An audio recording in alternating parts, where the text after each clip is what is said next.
স্প্ল্যানেড বলে। আচ্ছা, কলকাতায় যেমন স্প্ল্যানেড আছে, এটাও হচ্ছে দিল্লি স্প্ল্যানেড। কোথাও লেখা আছে? কোথাও লেখা আছে স্প্ল্যানেড? দেখা যাবে কোথাও খুঁজে। আচ্ছা, স্প্ল্যানেড বলা হয় দিল্লির স্প্ল্যানেড। দেখতে পাচ্ছেন নিচে এই যে সাইকেল কোম্পানির নিচে লেখা আছে এসপ্ল্যানেড রোড, দিল্লি 6। এই দেখুন চাঁদনি চক, দিল্লি 6 এসপ্ল্যানেড। তাহলে দিল্লিতেও এসপ্ল্যানেড আছে কলকাতার মধ্যে। আমরা এখন সাইকেল মার্কেটের মাঝখান দিয়ে যাচ্ছি। এখানে সব সাইকেলের পার্টস পাওয়া যায়, দেখতেই পাচ্ছেন।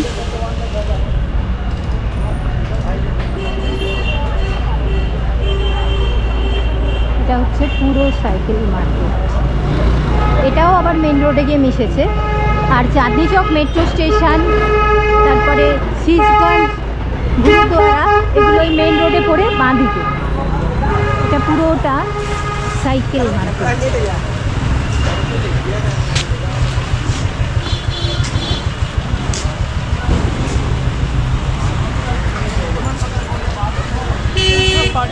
এটা হচ্ছে প্রাচীন দাউজি মন্দির। এই মন্দিরটা পুরনো না,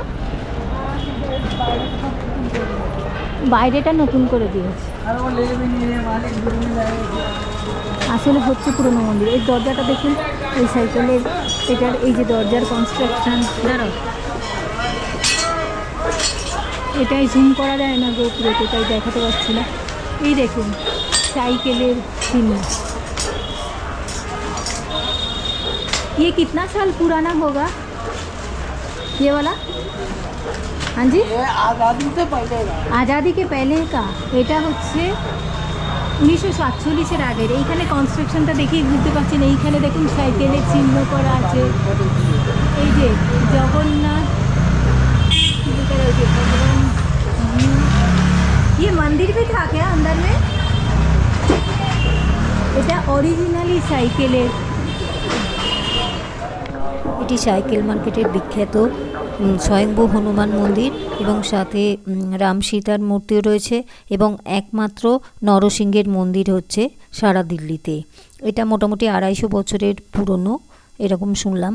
আর একটি মূর্তি খালি হনুমান জয়ন্তী আর জন্মাষ্টমীর দিন বেরোয়, এটুকুও জানতে পারলাম। এটি একটি পুরনো জগন্নাথজির মন্দির। এরপরে হচ্ছে ক্যামেরা মার্কেট। সাইকেল মার্কেটের পরেই আমরা ওখানেই যাচ্ছি। ভগীরথ প্যালেস হচ্ছে উল্টো দিকে, যেখানে ইলেকট্রিক্যাল গুলো পাওয়া যায়, ওষুধ পাওয়া যায়। এই সামনেটা হচ্ছে এইটা সামনের এই বিল্ডিংটা, এই যে এইটা হচ্ছে ভগীরথ প্যালেস বিল্ডিং। আমরা এবার এসে গেছি সাইকেল মার্কেটের পরে কুচা চৌধুরী মার্কেট। তো এখানকার দেখাচ্ছি, এটা বান্টি সেলস দোকান। এখানেই আমরা ক্যামেরা রিপেয়ার করে আজ 10-11 বছর ধরে। কিন্তু দুঃখের বিষয়, যেদিন আমি এটা রেকর্ড করি সেদিনকে কিন্তু ওরা জানিয়ে দেয় B700 যেটা ব্রিজ ক্যামেরা সেটাও পারবে না, আর তার সাথে SLR যেটা সেটাও Mark 2টাও পারবে না। তবু Mark 2টা কয়েকদিন রাখবে যদি কোনোভাবে সম্ভব হয়।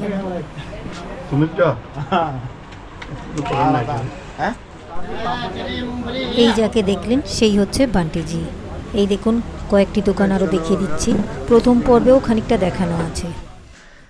খবর পেলাম যে ক্যামেরাটা ঠিক হয়ে গেছে, 7D Mark 2, সেটাই নিতে যাচ্ছি। আমি সেদিন বলেছিলাম যে আমার দুটো ক্যামেরাই আর সারানো হয়নি, কিন্তু এই 7D Mark 2 যেটা আমি সেকেন্ড কিনেছিলাম, তো এটা বান্টি ভাই সারিয়ে দিয়েছে। আমি আপনাদের দোকানের ডিটেলটা দেখিয়ে দিচ্ছি। এটা কলকাতাও কিন্তু সারাতে পারিনি, কারণ এর মাদারবোর্ডটা এখন আর আসে না। এই হচ্ছে দোকানের নাম, বান্টি সেলস। আমরা এনাকে বহু বছর ধরে চিনি। আমি এর আগেও 550 দিয়ে এখান থেকে সারিয়েছি। এই মডেলটা সেই জন্য এর স্পেয়ারগুলো পাওয়া যায় না, কিন্তু এই এবং এখানে সারানো হয়। যদিও অনেকটা টাকা লাগলো, 14,000 টাকা লাগলো মাদারবোর্ড। অন্য জায়গায় এর থেকে অনেক বেশি টাকা চাওয়া হয় এবং অনেক সময় পাওয়াই যায় না। আমি যে কন্ট্যাক্ট নাম্বারটা শেয়ার করলাম ওটার মধ্যেই হোয়াটসঅ্যাপ আছে। ও জানালো যে এটাতে হোয়াটসঅ্যাপ করে যারা ভারতবর্ষের বিভিন্ন প্রান্তে থাকেন সেখান থেকেও কুরিয়ার করে ক্যামেরা এসে যায় এবং রিপেয়ার হয়ে চলে যায়, এবং কিভাবে টাকা পাস করতে হবে, কি করতে হবে সব হোয়াটসঅ্যাপে ওরা জানিয়ে দেবে।